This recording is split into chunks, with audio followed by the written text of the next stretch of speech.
Good afternoon, everyone, here and all over the world.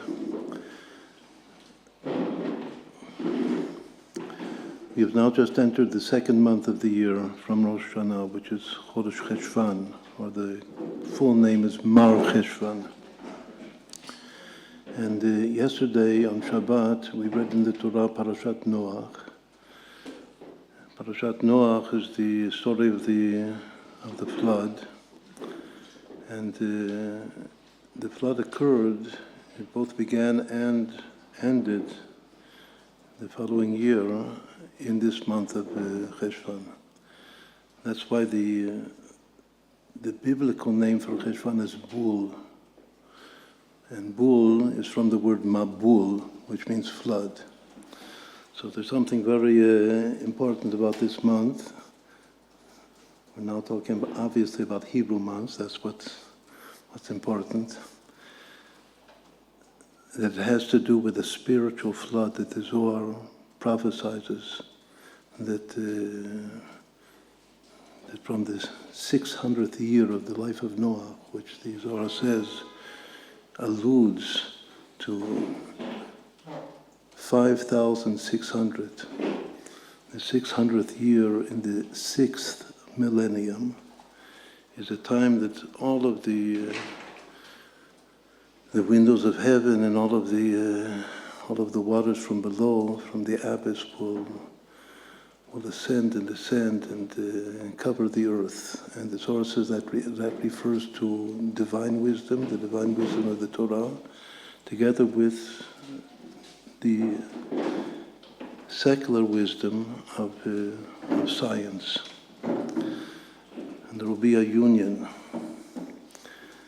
During that year of the flood, God had Noah build an ark. He actually built the ark over a period of 120 years. A long time. The lifespan of Moses. That's the time it took him to construct the ark. And Hashem, God tells him exactly how to build the ark, all different parts of the ark, how many floors it has. 3 floors, all of the dimensions of the ark, the length and the width and the height. And probably the most important phrase in that description of the ark are 3 words that in Hebrew read, Tzoar Ta'aseh Lativa. Why do I say that this is the most important phrase? Because this is the phrase that the Baal Shem Tov relates to, especially in all of the description of the ark. All of the different details obviously have a Kabbalistic and a Hasidic interpretation, but this is the most important. What do those 3 words mean? Tzoar Ta'aseh Lativa. The word Tzoar, Rashi himself says it has 2 different meanings. It comes from a word, the root means light. It's one of the synonyms, one of the 13 synonyms in Hebrew of the Bible for light. From the word Tzoar derives the word Tzohorayim. Tzohorayim is high noon, means the most brilliant light of the sun at high noon is Tzohorayim, from the word Tzohar. So what does it mean that you should make a light, this Tzoar, for the Tevaz, the ark? Tzoar Ta'aseh means to make. You shall make a Tzoar for the ark. What does that mean? So Rashi says it either means that Tzoar refers to a window, that the ark has to have a window so light can enter from the outside. Or the second interpretation, which is we'll call it the more mystical interpretation, even though it appears in Rashi and Pshuto Mikra, is that the word Tzoar means a precious stone. And it's a precious stone that is so unique and special, its properties, its skula, that it serves like a lamp within the ark. It has its own light. It generates, radiates its own light from within, And that served as the source of light within the ark for the whole period of a year. So in addition to the symbolism of this image, the imagery of taking a precious stone and putting it in the ark, and that precious stone is a source of light, the Baal Shem Tov goes on to interpret it, what it means for us in our service of Hashem, of God, every day of our lives. And first it's based on what the word ark means in Hebrew. The word ark, teva in Hebrew, is exactly the same word that means a word. A spoken word, a written word. The word for word, there are two words for word in Hebrew. Teva, which is an ark. The other word is milah. Two words that mean a word, milah and teva. So this is one of them. So if teva means a word, what does it mean, soar ta'aseh teva? A person has to place within every word that he speaks, whether it's a word of Torah that he's learning, or a word of prayer that he's praying to God, or even a word of friendship that he's addressing and relating to another soul. In every word that you speak, you shall place a precious stone. Obviously, we could also interpret it according to the first interpretation of Rashi, open a window in every word so light can come in from the outside. But once more, the deeper meaning is that there's something within the word itself that you can place there a precious stone at Zohar, which becomes a source of light. And then that light goes outside.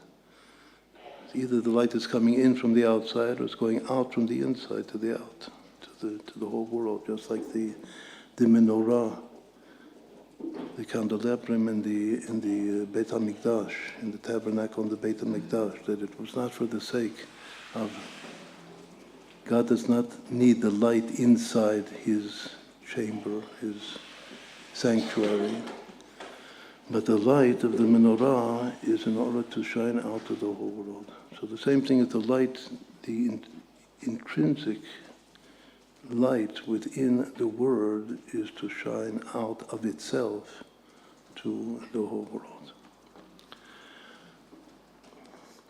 All right, so this is our now beginning. This verse has to do with the service of this month. This whole month is the month of the flood and the ark and Noah. That's why we read in the Torah the story of Noah and the flood and the ark at the very beginning of Cheshvan every year. Now we're going to turn to something in the Gemara that our sages teach us in the Talmud, that this is less known. Everything we set up until now is more common knowledge for many of us.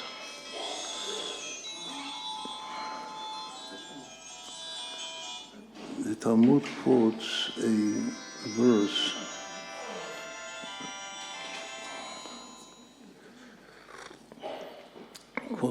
from Chronicles, from Divrei Hayamim.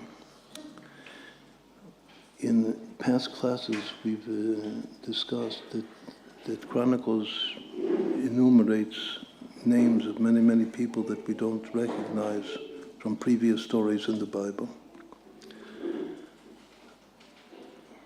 And all of those special names that are enumerated, each one has a deep and secret meaning to it.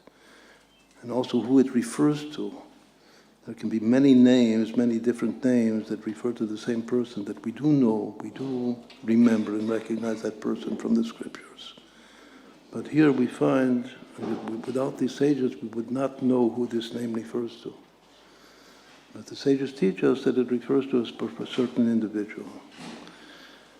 The name Zohar, once more, now we're going to talk about this word, this very special word, Zohar, which we read yesterday in the Torah, Tzohar Ta'aseh Teva, make a Tzohar.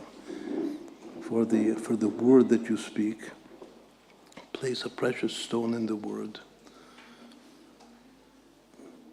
That is a name of someone that appears in Chronicles.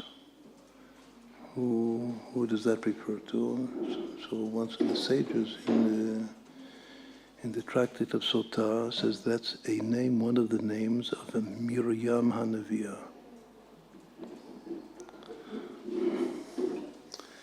That Miriam Hanaviah has actually, according to the sages, many, many names. Either 10 or 11, according to two opinions of the sages. Either 10 or 11 different names just for Miriam, the sister of Moshe Rabbeinu, the older sister. She's 7 years older than Moshe Rabbeinu. She's very similar to the first Jewess, who is Sarah Imenu, and we see that from the fact that they both live the same lifespan, a very, very significant lifespan of 127 years, and she was 7 years older than Moses, her younger brother. She was 4 years older than Aharon, the first brother, and all three actually passed away the same year. First she, according to their age, in the very same year, at the beginning of the year in Nisan, Miriam passed away. Then later on at the Rosh Chodesh, the first day of Av, Menachem Av, the same year Aaron passed away.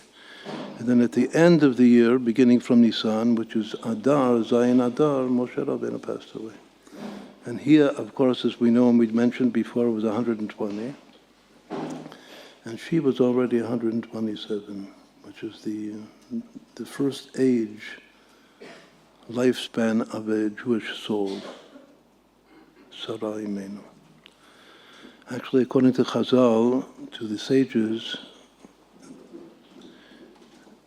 throughout the whole scriptures, the whole Bible, Tanakh, there are 48 prophets and 7 prophetesses, 7 woman prophets. The first of which is Sarah, the first Jewess, and the second of which is Miriam. Very interestingly, the sages do not include the other matriarchs as prophetesses, but the first matriarch is the first prophetess, and the second prophetess is Miriam, the sister, the older sister of Moshe Rabbeinu. What was her prophecy? She prophesied to her father that you're going to have a son that will redeem the Jewish people. That was her prophecy. Prophecy came true. She was a true prophetess. It came true with a little difficulty in the middle. When he was born, he had to be also put into a little ark in the river. And she looked after him. And when Batya, the daughter of Pharaoh, came and found him there, she asked her if she wants the little infant, the little baby Moses was not willing to nurse from any Egyptian woman. So she asked the princess if she wants that she should go and find a Jewish woman to feed, to nurse the baby. And of course she asked her mother. The two, the mother and the daughter, the mother's name is Yocheved, the mother of Moses. And the sister, the daughter of Yocheved, is Miriam. Those are also the two midwives whose names are Shifra Opa. So we already find an alternative name for Miriam, just in the 5 books of Moses. Before we go to Chronicles. In the 5 books of Moses, Miriam has another name. Her name is Pu'ah. But when we turn to Chronicles, we find another 8 or 9 names of Miriam, one of which is Tzohar. Once more, the same word which means brilliance, which means the light, and it's either once more the light entering or light from within, the light of a precious stone within every word that we speak. Obviously, that precious stone is coming from the precious soul of every Jew, that he puts his soul, his stone, into every word that he speaks. It's like the phrase that a person has to speak from the innermost point of his heart. And if he speaks from the innermost point of his heart, then his words actually shine outward and reach out to the innermost point of the heart of the person that he is speaking to, and make the impression that affects a rectification within the soul of the person that he's addressing, and also feedback a rectification within his own soul.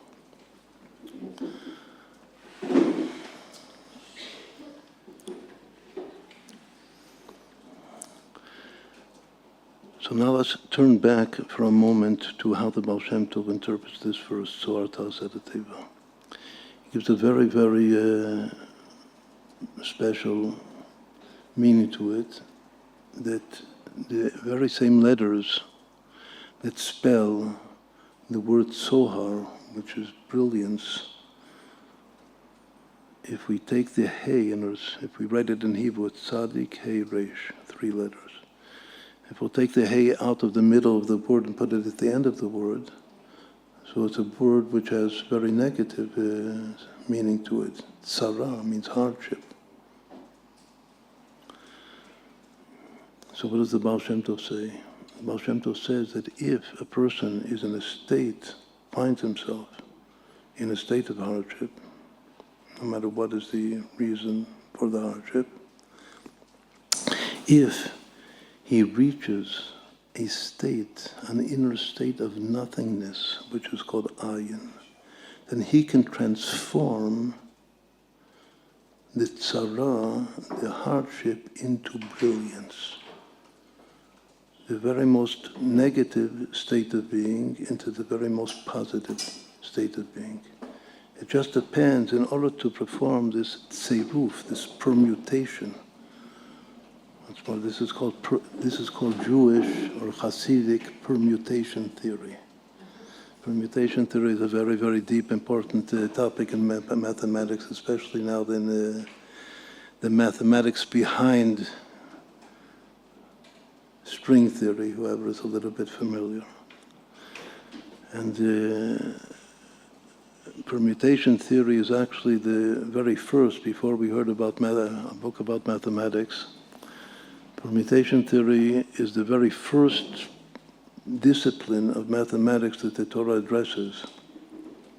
In the first text of Kabbalah, which is called Sefer Yetzirah, there in Sefer Yetzirah, the book of formation, are all of the basic rules of permutation theory of letters.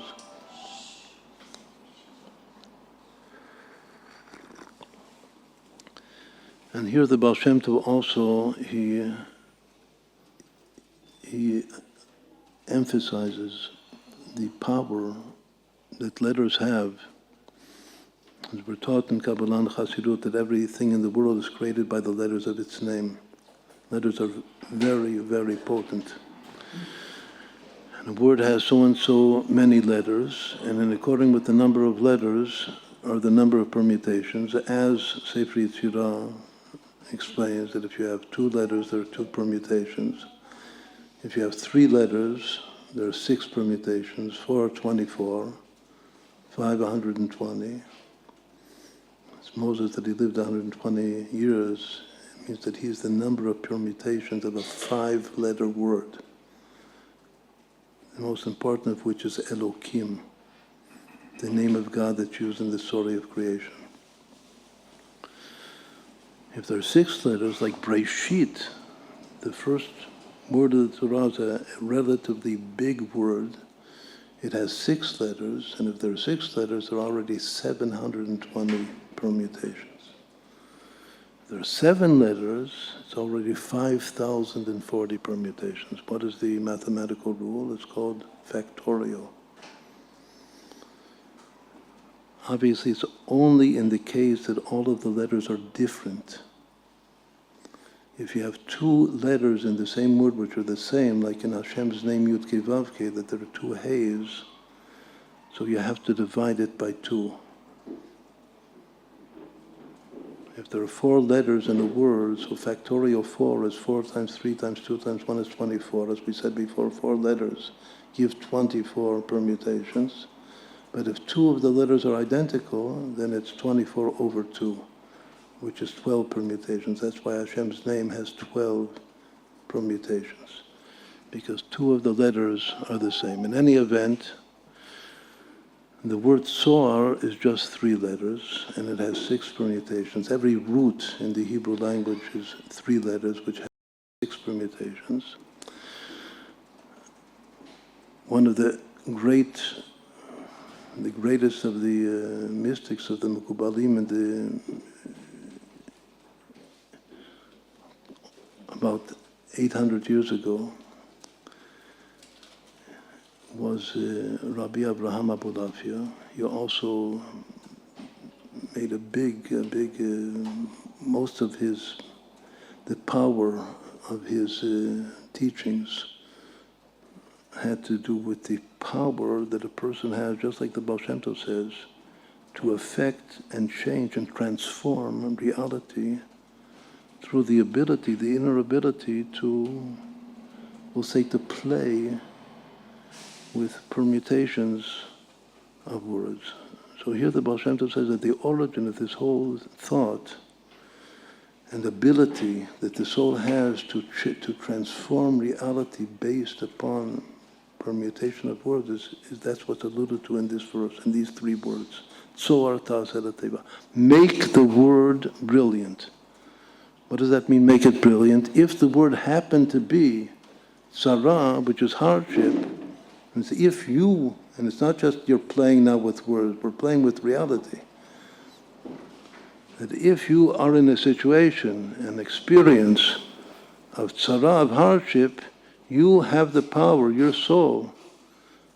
That's more, we can go back to the second pshat of Rashi. Your precious stone has also the power to permute those letters of hardship and transform them into Zohar, into brilliance, brilliant light. So now we'll go back, and we said that the Chazal say that this word Zohar is a name for Miriam, the prophetess, the sister of Moshe Rabbeinu. Why does this fit in with her? Because there is a list, a series of names in Chronicles, that the first of which is Tseret, and the second of which is Zohar. And here the sages say that both of those words are names of Miriam. The Tseret is from this is in the Gemara itself explicitly, that Tseret, Sadik Reish Tav. Tseret means tzara, meaning that Miriam was initially in a state of hardship. Miriam, she suffered, she was ill, she was sick, as Chazal explained. And she, from being sick and ill and in a state of tzara, was able to perform within herself a spiritual and physical transformation and become healed. And when she was healed, she was more healthy and more beautiful and more complete than any other woman on the face of the earth. And it was because she was able to take her illness and transform it into health. And that's why these 2 words appear in juxtaposition, one right after the other. First Tseret, which is tzara, and then Zohar, which is brilliance.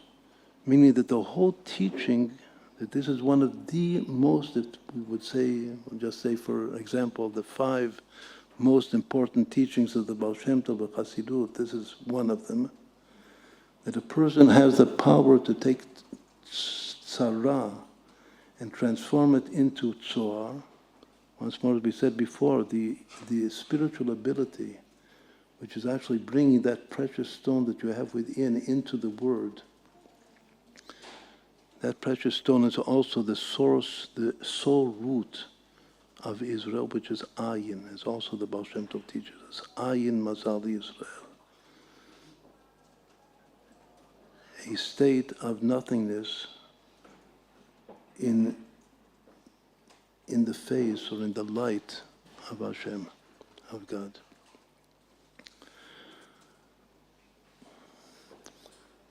Another name that Miriam has in Chronicles, which is a name that also is used for the house of David, which means that it's a messianic name. It's a name that David's father, King David's father, is Yishai. The last few months we spoke much about Ruth. Ruth is the mother of Oved, who is the father of Yishai, who is the father of King David, from who derives Melech HaMashiach, the Messiah. Yishai, David's father, is referred to as Ish Ephrati, a man that comes from Ephrat. Many people know that there's a city now in Israel which is called Ephrat. It's near Beit Lechem, because one of the meanings of Ephrat in the Tanakh is Bethlehem. Ephrat also is used in the Tanakh to refer to someone from the tribe of Ephraim, which is like Ephrat, but it's a different place altogether. It's not Bethlehem. Ephrat also is used in the Tanakh, in the Bible, to refer to just a person who's very, very important. An Adam Chashuv, an important person, is called Ephrat, Ephrati. It also implies a person who has favor. It has to do with Noach, that we read yesterday. Noach matzah chen, that Noach finds favor in the eyes of God. To find favor is also called Ephrat. But another meaning of Ephrat, this word Ephrat, is that Ephrat is one of our 10 or 11 names of Miriam. Why? Because Ephrat is a permutation, once more it's permutation theory, a permutation of refuah, of healing. And Miriam represents, symbolizes a soul who is healed, who is transformed through healing, a process of healing. And Miriam is the mother of kingdom. She's one of the 3 mothers of kingdom that the sages enumerate. As we said before, one of the names of Miriam is Pu'ah, when she was a midwife in Egypt. And it says that the reward that God gave to the 2 midwives is that he established for them houses. The house of priesthood and to be a Levite came from Yocheved, from Shifra, the mother of Moses. But the house of kingdom came from Miriam. So she is called the mother of kingdom. Who are the other 2 mothers of kingdom that are referred to as the mother of kingdom? Tamar, the wife of Judah, because Judah is the tribe of kingdom, and the same woman that we've discussed several times, Ruth. 3 mothers of kingdom that we'll go on to discuss. Tamar, chronologically, first is Tamar. She's the first one. If we begin counting generations from Abraham and Sarah, the first Jewish couple, So Tamar is the fourth generation. She's married to Judah, to Yehuda, who is the son of Yaakov. Yaakov is the third, and his son Yehuda is the fourth, and his wife is also the fourth. So Tamar is the fourth Jewish generation. And then comes Miriam. Miriam is the seventh, just like Moses and Moses' brother Aaron. They're the seventh generation from Abraham Avinu. Also, her husband. How did Miriam become the mother of kingdom? Because she was married to Kalev, who is from the tribe of Judah. And Kalev was a brother of the son of Chetzron, who is the son of Peretz, who is the son of Judah, as expressed, as written explicitly at the end of the scroll of Ruth. So it means that she herself, Miriam, is generation number 7 through Levi.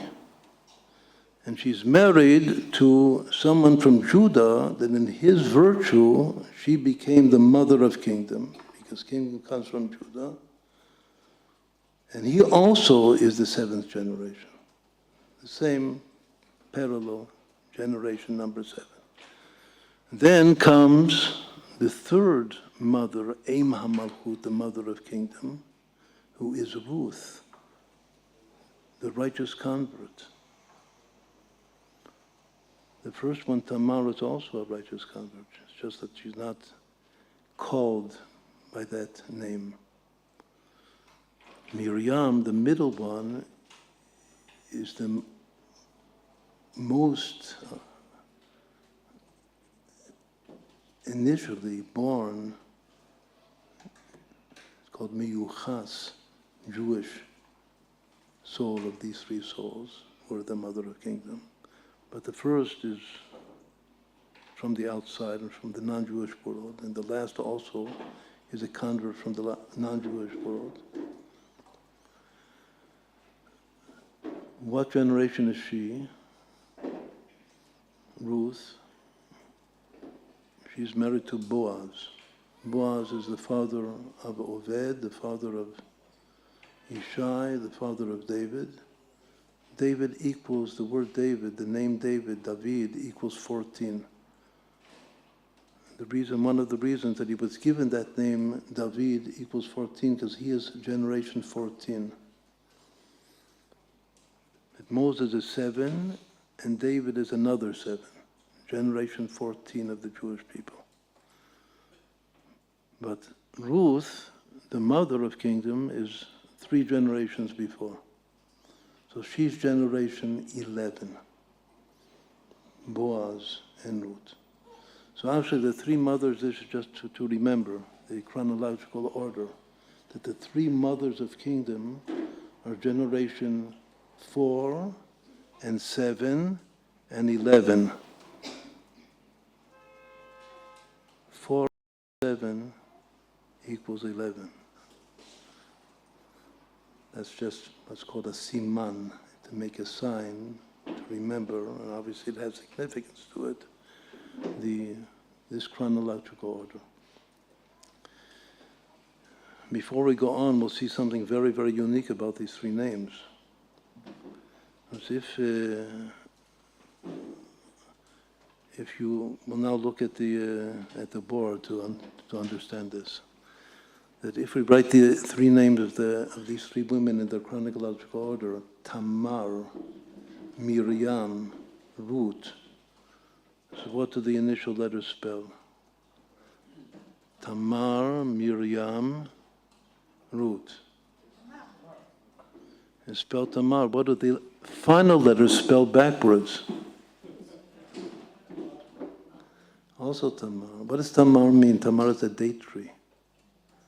Date trees, one of the things which is unique, the date tree, the Tamar, of the 7 species that Eretz Yisrael, the land of Israel, is blessed with, the date tree is Malchut, is kingdom. And what's unique about this tree is that it comes in pairs, just like the pairs that entered the Ark of Noah, male and female. There's a male date palm and a female date palm. In Kabbalah, the male date palm is called Or Yashar, direct light which descends. It's like writing a word straight from beginning to end. Whereas the female, the one that actually the fruit, all of the fruit of the dates are on the female tree. The male tree is just to pollinate the female tree.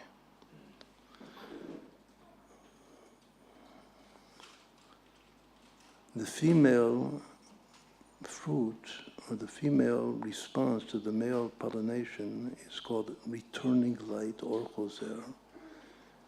And that's symbolized by a word that is written from end to beginning.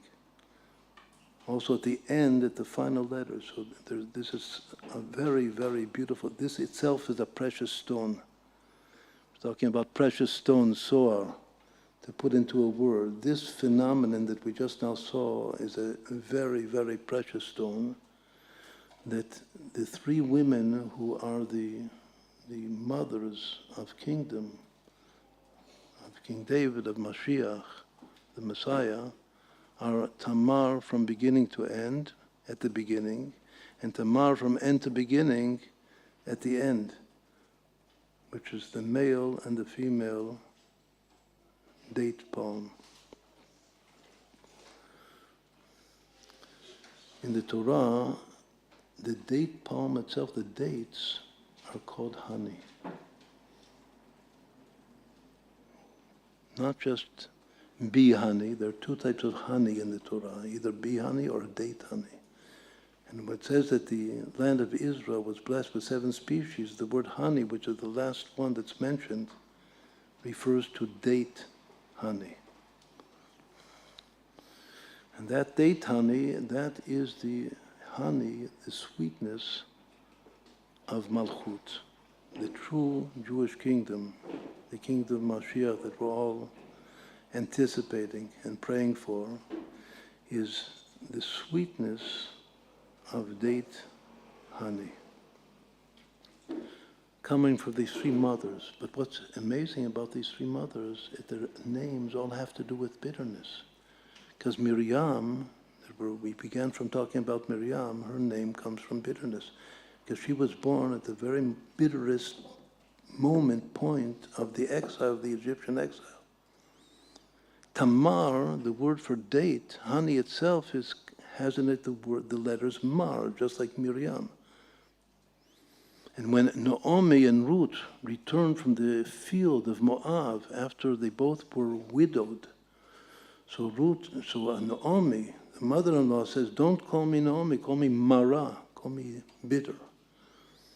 That went also included both of the widows at that time, both Naomi and her daughter-in-law, Ruth. So the Arizal also says that all of these women experience in their life first bitterness, but they have the power to transform bitterness into sweetness. And that's the healing process. And then they become the most beautiful phenomenon, the most beautiful rose, as books. One of those names of the 11 names of Miriam is Ardon, Aleph Resh Dalet Vav Nun, which the sages say comes from the word vered, rose. That when she became healed, she blossomed like a rose.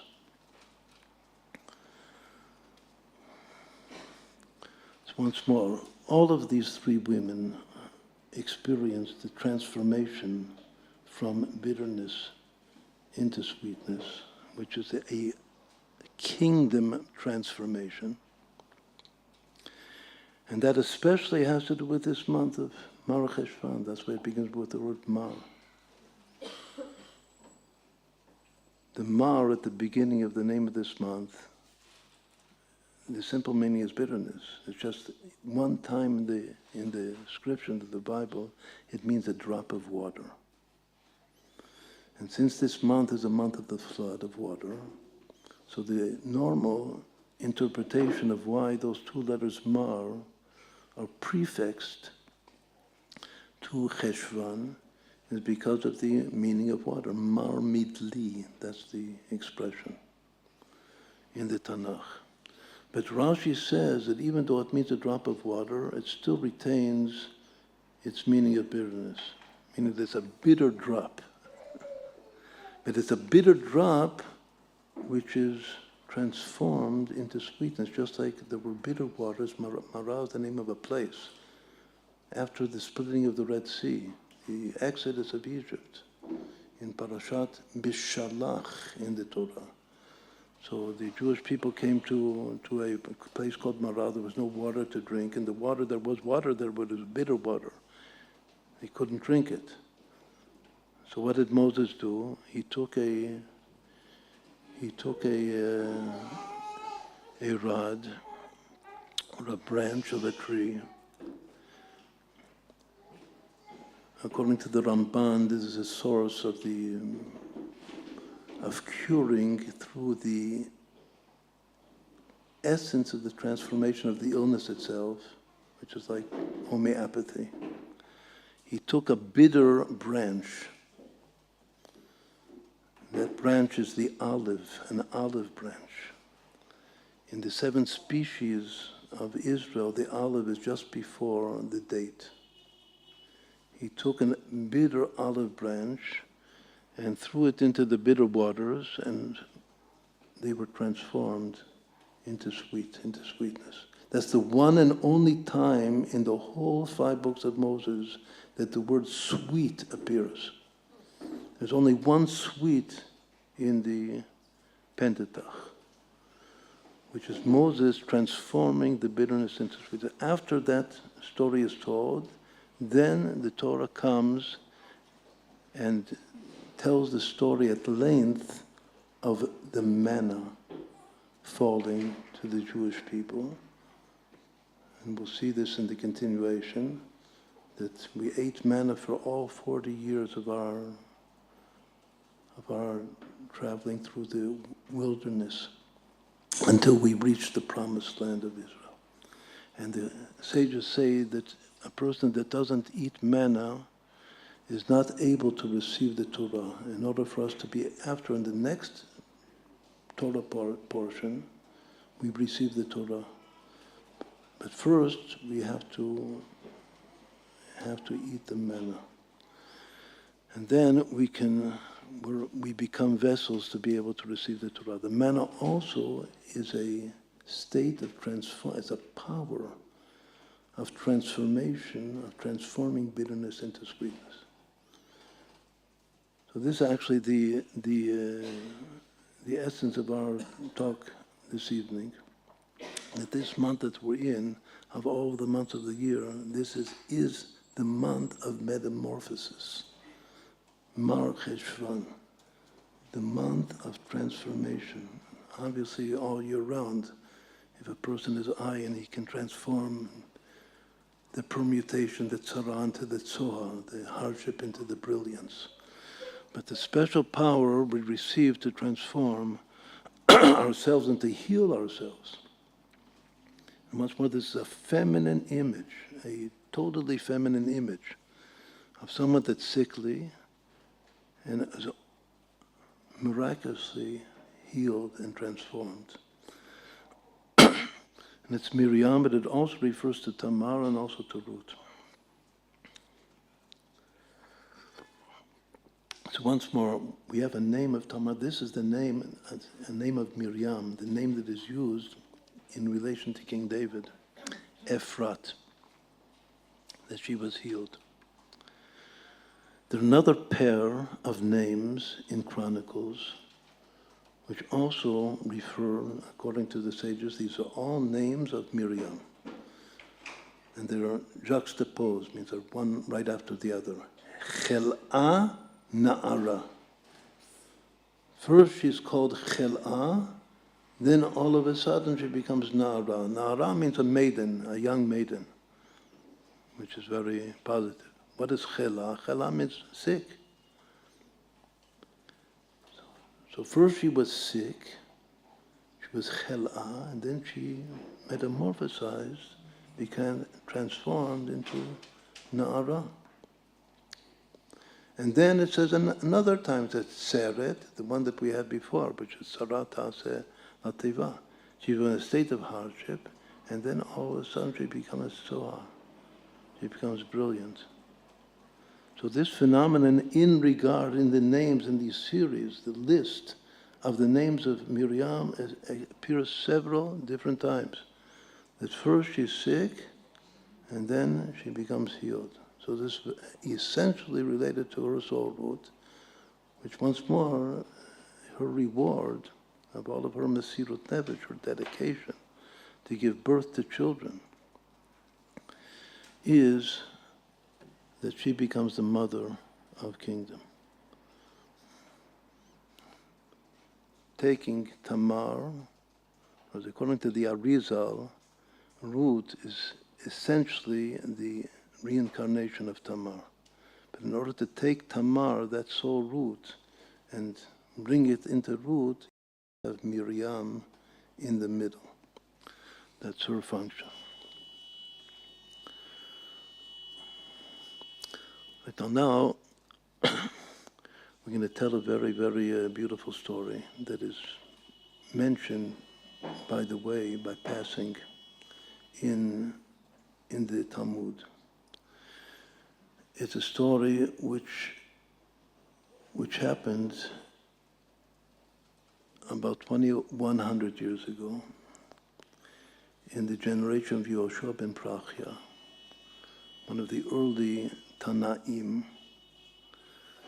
that was before Hillel and Shammai, meaning about 50 to 100 years before what's called the Common Era, which is approximately 2,100 years ago. And the name of the story, this story is one of the most beautiful stories that have been related to us. It's called the story of the Weasel and the Well. That's the name. And that's the way it's quoted in the way that it's quoted in the Talmud. It's called Maaseh. In Hebrew, I'll say it, Maaseh Bechuda Vavor. Chuda is translated either as weasel or sometimes as mole. In modern Hebrew, it's rat. But the meaning in the Talmud is not rat. It's either a weasel or a mole. So this is the story of the weasel and the well, which sounds good together.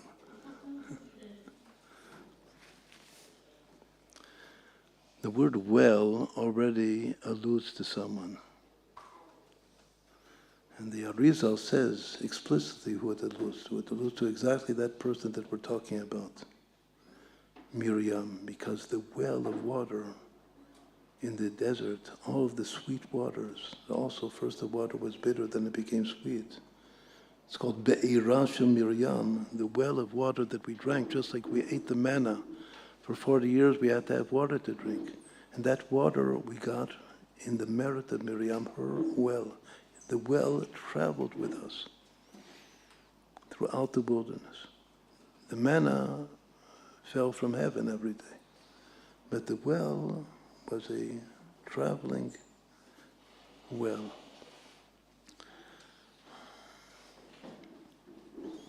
And here we also have a well. The story of the weasel and the well is a story of loyalty, of faithfulness between a young couple, a boy and a girl, who promised to marry one another.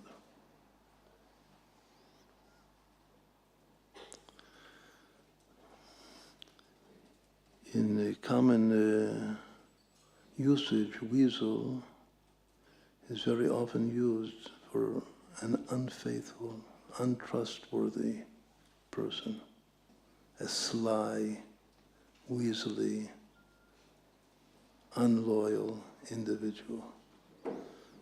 So that fits in perfectly with this story.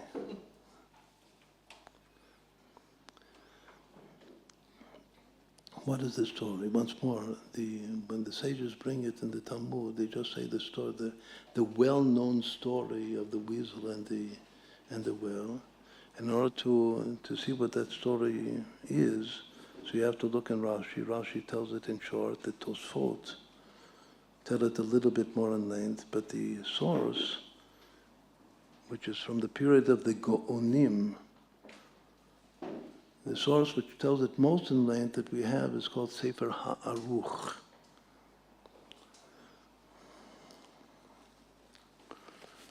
And before we go on, the Hebrew word for the weasel, the chudah, is also the name of one of the 7 prophetesses.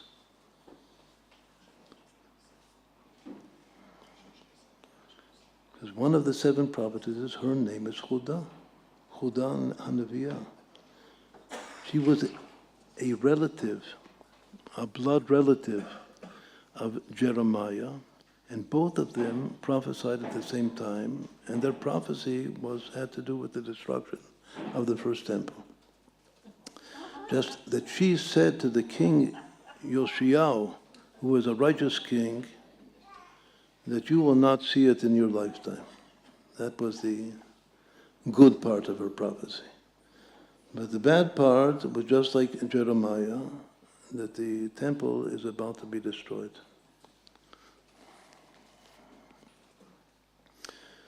So actually this story of the weasel and the bear has to do with 2 soul roots of 2 of the 7 prophetesses of the Jewish people. That Chudah, the weasel, is this, and 2 women prophets. Before we go on, we'll say another important parenthetical but very significant point. Nowadays, we don't have prophets until the phenomenon of prophecy will return to the Jewish people just before the coming, or together with the coming of the Messiah, as we're taught. But what is a prophet nowadays? What is a prophet in the first place? Even the word prophet, what does it mean? Navi, Nevi'ah in Hebrew. It has to do with speaking. Niv Svatayim is one of the words for speaking. The word for a prophet means literally a spokesman for God. In modern Hebrew, a spokesman is called dover or doveret. The meaning of a prophet, and it's a very simple point, but it's a significant point, that a prophet is God's spokesman. So how many were there in the whole period of the Bible? There were 48 male spokesmen. But there were 7 female spokesmen, and these 7 female spokesmen were in a certain way more significant even than the males. So even though we don't have real prophets that receive the word directly from God and can pronounce, so says God, but we definitely, in every generation, we have to have spokesmen to tell the people and to tell the world, to convey to the world the word of God. We have to have 48, probably in every generation, we have our 48 male spokesmen and the 7 females. So once more, this story of the weasel and the well has to do with 2 of the female spokesmen of the Jewish people. So what is the story? The story is that once a young maiden lost her way. She was all dressed up. She had ornaments on herself, jewelry, and she was a beautiful young maiden. And she lost her way, like in the wilderness or in some forest or wherever she happened to be. And she became very, very thirsty. And there appeared there a well. And the well, there was a pitcher. How the wells work, there's a pitcher, that the pitcher, you roll it and the pitcher descends into the well and you bring up the water. But in many similar stories, the pitcher is big enough that a person, especially maybe a little person, can get into the pitcher itself and actually descend into the well and to drink the water directly in its source in the well. So that's what she did. She descended into the well and she drank water to her quench. She quenched her thirst. But afterwards she was unable to ascend. And she was there in the well, deep in the well. So she started to cry and to yell for help. But she was in the forest. But once more, it just happened to be that a young lad passed through at that time, and he heard the cries coming from the well. And he looked into the well and he saw the figure, the form of a girl. But he didn't know if this is a real human being or maybe it's just a demon. Maybe it's a spirit. So he asked her, are you a human being or are you a spirit? And she said, I'm a human being. He said, swear to me that you're a human being. So she sweared. And then he said, if I'll get you out of the well, do you promise to marry me? So she had no choice. So she said, of course, yes, I'll marry you. And that's what he did. So he got her out of the well. He was a boy, so he obviously had his yetzer hara, his urge, his sexual inclination. He wanted to consummate it on the spot. She said, who are you? Are you Jewish?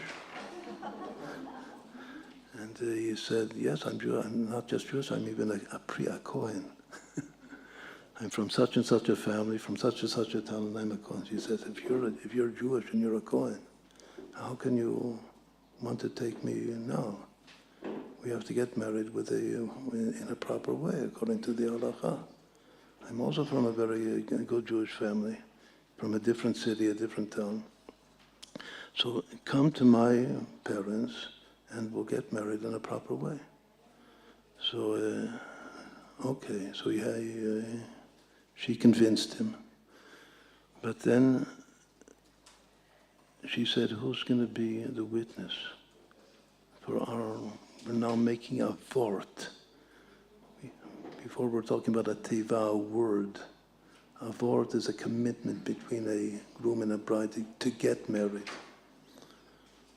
And when you make a vort, a word, you give your word, you have to be loyal, you take witnesses. Who's going to be the witnesses? So he said the witnesses will be the well itself, that you were in the well, and just at that point, at that moment, that they were looking for witnesses, so a weasel happened to walk along in front of them. And so the boy said, this weasel and the well, that will be the two witnesses of our engagement. Okay. So she went home and she was faithful. And she was waiting for him to come, but he went home and he forgot. Or he took it out of his mind. And he was disloyal.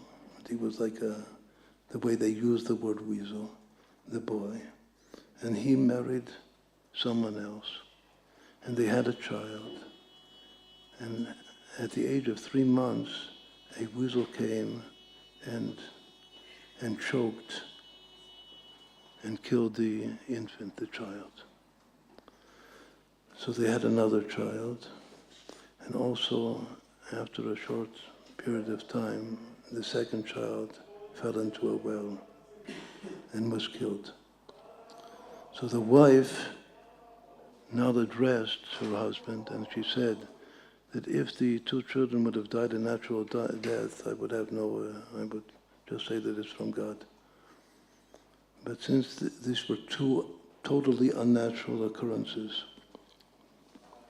tragedies. There must be something behind. There must be some reason behind it. Do you have? Asked her husband, "Do you have any story to tell me that can explain these two occurrences?" So he remembered, and he said, "The story is such and such, and these are the two witnesses that we had."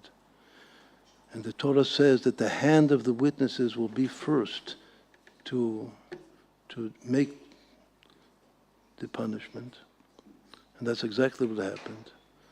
So at that point, his wife said, "We must divorce.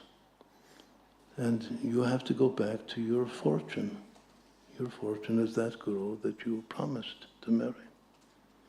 What happened to that girl in the meantime? So actually that's what they did. They divorced, and she told him, "Just go find that girl."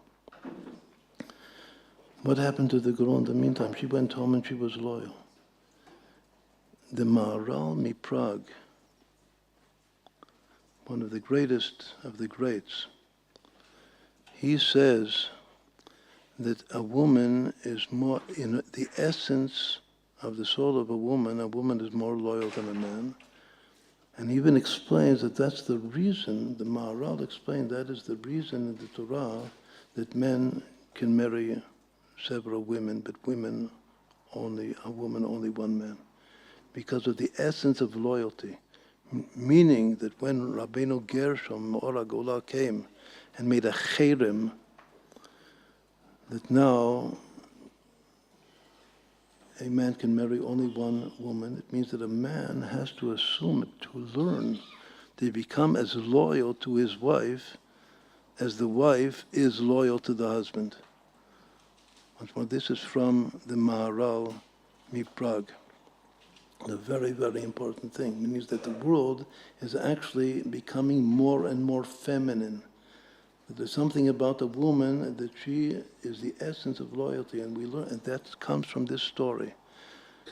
When the Talmud tells the story, the end of the story is that if a person puts his faith in a weasel and a well, and it comes true, or that they are the witnesses, that they perform afterwards the punishment if he's not loyal, then how much the more so if a person puts his faith in God, in HaKadosh Baruch Hu. That's the conclusion of the Talmud.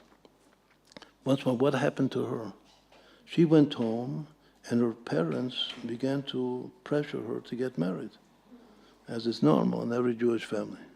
The time has come that you have to get married. But she had made the covenant with this boy. So what did she do? At a certain point, in order to overcome the pressure that was put on her, she made herself sick.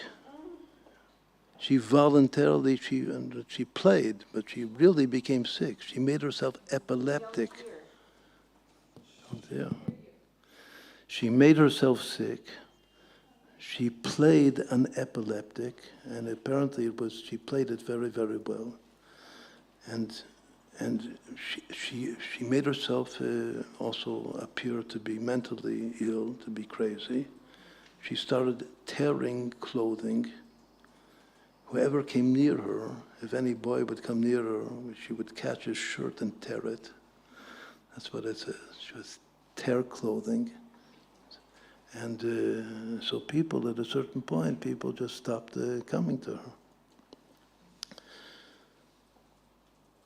When the true boy came, so he came to the father and asked for the hand of his daughter, and the father said that she's sick. She's not well, both physically and mentally. She's not well. So the boy told the whole story, and he said, I'll marry her no matter how she is, if she's sick or she's not sick. Now that's exactly what the sages tell about Kalev, who married Miriam. That he married her sick, and in the virtue of that marriage, she became transformed and she became well. So, but in this story, in the story of the weasel and the well, what happened is that he came then to meet the girl, and he told the story, and on the spot, of course, she immediately became well, because it was all a facade that she was playing. And the happy ending of the story is that they got married, and they had many, many children. They were very wealthy, and that's the way the story ends. So this is a story with a very, very, very, very happy ending, but it's a very intense story, the story of the weasel and the well. And the story is a story that teaches us the power of loyalty. And loyalty itself, which is ne'emanut, the loyalty between the bride and the groom, is the essence of what we'll call the precious stone that we talked about in the beginning, that a Jew has in his soul. That becomes a source of inner light in every word that he speaks. We are also the bride. We're married to God, the Jewish people. We're the bride. And we have to be, and it's our nature, it's our innate nature to be loyal, just like the girl in this story. So now we'll see one final phenomenon, one very beautiful thing that I wanted to discuss in length. We're already over our time period. So we'll just show it. I want to show it on the board. It's something very beautiful. At the end of the giving of the manna to the Jewish people, the story that we mentioned before, the manna fell and was given to us in the virtue of Moses. But in the story, all of the three siblings, Moses and Aaron and Miriam, all participate. Meaning that the well of water of Miriam is also there in the story of the manna, and the clouds of glory, which are in the merit of Aaron. At the end, God tells Moses to tell Aaron to take a jar and fill it with manna, that it should remain for all generations to see. To see the trustworthiness and the loyalty. This is the loyalty of God. That a person that believes and is confident and trusts in God, he will provide for him even in the wilderness, as was the case for 40 years. And what does the verse say? The verse reads, Vayomer. Let's try to write this in Hebrew, because this is one of the most beautiful phenomena in the entire Torah, that the three mothers of kingdom that we mentioned before are all alluded to in the final letters of one verse that has to do with the loyalty of the giving of manna to the Jewish people, which then becomes the ability to receive, the vessel to receive the Torah. The verse reads, Vayomer Moshe, that Moses said, Zeh hadavar asher tiva Hashem. This is the word that Hashem spoke. That's the unique prophecy of Moses when he says, this is the word that Hashem spoke. Zeh hadavar asher tiva Hashem. Melo ha'omer mimenu. Take a full measure, which is an omer of the manna. Melo ha'omer mimenu. Lemishmeret dorotechem, that it should be kept and saved for all generations to see. Leman yir'u et halechem, in order that they should see the bread asher he'achalti etchem, the bread that I fed you, botzi etchem me'eretz Mitzrayim, when I took you out of the land of Egypt. So again, that whole verse has to be written on the board in order to see this last phenomenon that we'll conclude with. In this verse, once more, you have the whole verse here now on the board. The three words, first the three words, ha'omer mimenu lemishmeret. What are the final letters of those three words? Ha'omer, there you go. Mimeno, Lemishmeret, Ruth. All right, so we already have Ruth. Then we continue to read another three words. Lemishmeret Dorotechem, and Man Yir'u et Halechem Asher. What is et? The final. Getting it good. Et Halechem Asher. The final letters are Tamar. Then He'achalti etchem bamidbar, motzi etchem eretz Mitzrayim. The final letters are Miriam. So once more, this is one of the most beautiful gem. This is itself a precious stone, a gem in the Torah. That the three mothers of kingdom are all here in that jar of manna which is kept forever, something which is eternal. And again, what is it teaching the Jewish people? It says that it's teaching the Jewish people God's loyalty to us and our loyalty that we have to Him. That loyalty and trustworthiness, that is the vessel for the Jewish people to receive the Torah, and that we learn it from the righteous women, these three righteous women of the Torah, the mothers of kings. So with this we'll conclude.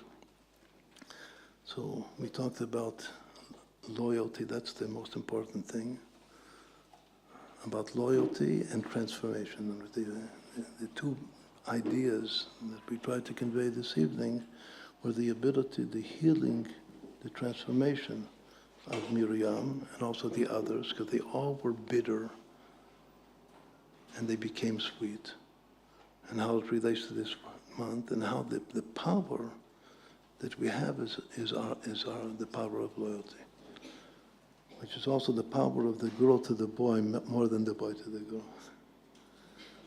So now we can take questions.